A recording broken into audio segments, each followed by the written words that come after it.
Bismillahirrahmanirrahim. Assalamualaikum warahmatullahi wabarakatuh. Perkenalkan, nama saya Wildan Aziz, mahasiswa YIN Pontianak, jurusan Hukum Keluarga Islam semester 4. Langsung saja jawaban soal nomor 1. Lahirnya Undang-Undang Nomor 3 Tahun 2006 tentang perubahan atas Undang-Undang Nomor 7 Tahun 1989 tentang peradilan agama telah memperluas kewenangan pengadilan agama sesuai dengan perkembangan hukum dan kebutuhan umat Islam Indonesia. Pengadilan agama tidak hanya berwenang menyelesaikan sengketa di bidang perkawinan, waris, wasiat, hibah, wakaf, dan sedekah saja, melainkan juga menangani permohonan pengangkatan anak, adopsi, dan menyelesaikan sengketa infak serta sengketa hak milik dan keperdataan lainnya. Sesama Muslim juga ekonomi syariah. Kewenangan pengadilan agama ini ditegaskan dalam pasal 49 Undang-Undang Nomor 3 Tahun 2006, yaitu pengadilan agama bertugas dan berwenang memeriksa, memutus, dan menyelesaikan perkara di tingkat pertama antara orang-orang yang beragama Islam di bidang perkawinan, waris, wasiat, hibah, wakaf, zakat, infak, sedekah, dan ekonomi syariah. Sebagai salah satu akses terpenting dengan lahirnya ekonomi syariah sebagai kewenangan baru, pengadilan agama adalah diperlukan hukum material yang bisa dipakai sebagai panduan dan referensi untuk menyelesaikan sengketa ekonomi syariah di pengadilan agama. Sengketa di bidang ekonomi syariah diprediksi bakal ramai di kemudian hari. Ekonomi syariah selalu dipandang berbeda dengan ekonomi konvensional. Namun demikian, keduanya selalu berkaitan dengan kontrak perjanjian. Para pihak yang terlibat berkemungkinan mencederai apa yang sudah mereka sepakati. Karena itu, selain diperlukan sumber daya manusia yang mumpuni, diperlukan juga hukum material yang bisa dipakai untuk menyelesaikan sengketa ekonomi syariah tersebut. Ketika Undang-Undang Nomor 3 Tahun 2006 disahkan pada Maret 2006, ternyata hukum material dimaksud belum ada. Kalaupun ada, ia sebegitu mentah. Misalnya fikih muamalah yang dapat dijumpai di kitab kuning atau juga yang setengah matang, yaitu fatwa Dewan Syariah Nasional Majelis Ulama Indonesia (DSN MUI). Fatwa-fatwa tersebut menjadi rujukan bagi Bank Indonesia untuk menyusun peraturan Bank Indonesia atau surat edaran Bank Indonesia. Mahkamah Agung menyadari perlunya mengelola bahan-bahan itu menjadi hukum positif agar bisa diterapkan di pengadilan agama untuk program jangka pendek. Paling tidak dibutuhkan sebuah kompilasi hukum ekonomi syariah (KHS) mengikuti jejak kompilasi hukum Islam (KHI) yang sudah ada. Salah satu solusi sebelum lahirnya undang-undang lengkap yang berhubungan dengan hukum ekonomi syariah adalah positivisasi fatwa DSN MUI menjadi peraturan perundang-undangan. Langkah itu memang paling realistis. Dalam beberapa bidang dan pasal-pasal tertentu, fatwa DSN langsung dimanfaatkan dengan beberapa perubahan yang sifatnya redaksional karena berbentuk kompilasi. Aturan itu harus mencakup banyak ragam. Ekonomi syariah tak sekedar soal perbankan syariah, tapi juga soal wakaf, zakat, dan praktik-praktik ekonomi syariah lainnya. Tentu, menyusun kompilasi seperti ini tidak gampang. Namun, Mahkamah Agung punya siasat khusus untuk ini. 6 bulan setelah Undang-Undang Nomor 3 Tahun 2006 disahkan, Ketua Mahkamah Agung saat itu mengeluarkan dan menandatangani surat keputusan.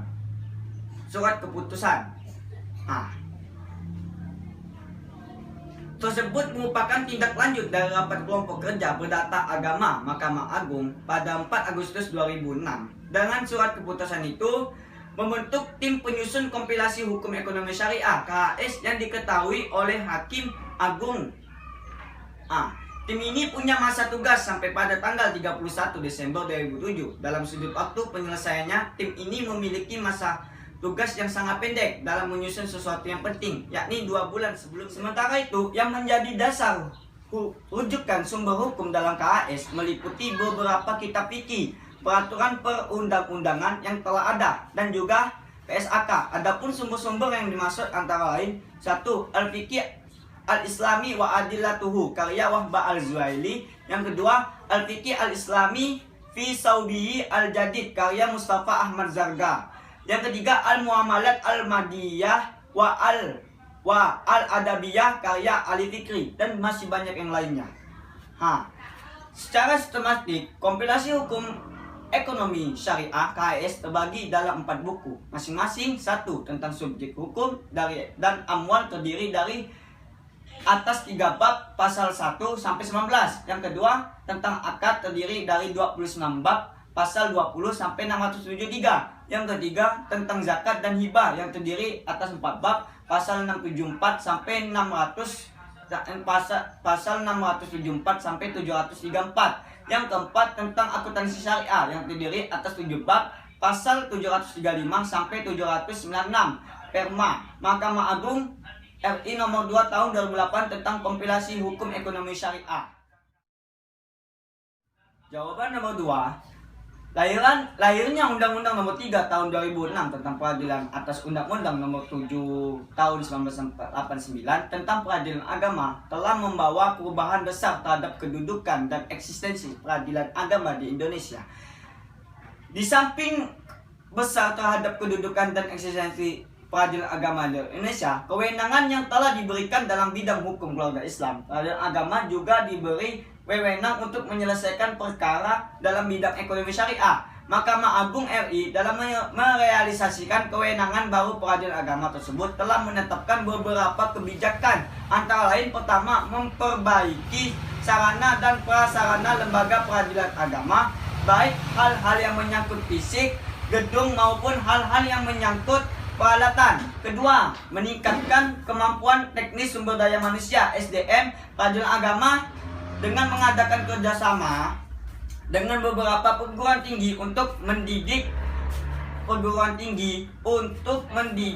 para aparat peradilan agama, terutama para hakim dalam bidang ekonomi syariah. Ketiga, membentuk hukum formil dan material agar menjadi pedoman bagi aparat peradilan agama dalam memeriksa, mengadili, dan memutuskan perkara ekonomi syariah. Keempat, membenahi sistem dan prosedur agar perkara yang menyangkut ekonomi syariah dapat dilaksanakan secara sederhana, mudah, dan biaya ringan. Dan jawaban soal nomor 3, penghimpun dana. Penghimpun dana wadiah ayat domana dalam kegiatan penghimpunan dana dari masyarakat, lembaga keuangan syariah dapat menawarkan produk jasa wadiah yang dari segi kebahasaan berarti titipan. Akad wadiah tergolong dari bagian akad tabaru, yakni akad yang mengandung kebajikan karena mengandung unsur tolong-menolong antar sesama manusia dalam lingkungan sosialnya. Dan yang kedua, penghimpun dana mudharabah. Mudharabah merupakan wahana bagi perbankan syariah untuk memobilisasi dana masyarakat yang terserat dalam jumlah besar dan untuk menyediakan beberapa fasilitas, antara lain fasilitas pembiayaan bagi para pengusaha. Yang kedua, penyaluran dana mudharabah. Adapun dalam hal penyaluran dana mudharabah, pihak perbankan bertindak sebagai pemilik dana dan nasabah sebagai pengelola. Pihak perbankan memberikan kepercayaan penuh kepada nasabah untuk memanfaatkan fasilitas pembiayaan, berbagi hasil ini sebagai modal mengelola usaha halal tertentu dan fleksibel. Dan yang kedua, musyarakah. Secara bahasa, syirkah atau musyarakah berarti mencampur. Dalam hal ini mencampur satu modal dengan modal yang lain sehingga tidak dapat dipisahkan satu sama lain. Dalam istilah fikih, syirkah adalah suatu akad antara dua orang atau lebih untuk berkongsi modal dan bersekutu dalam keuntungan. Sekian dari pembahasan saya ucapkan assalamualaikum warahmatullahi wabarakatuh.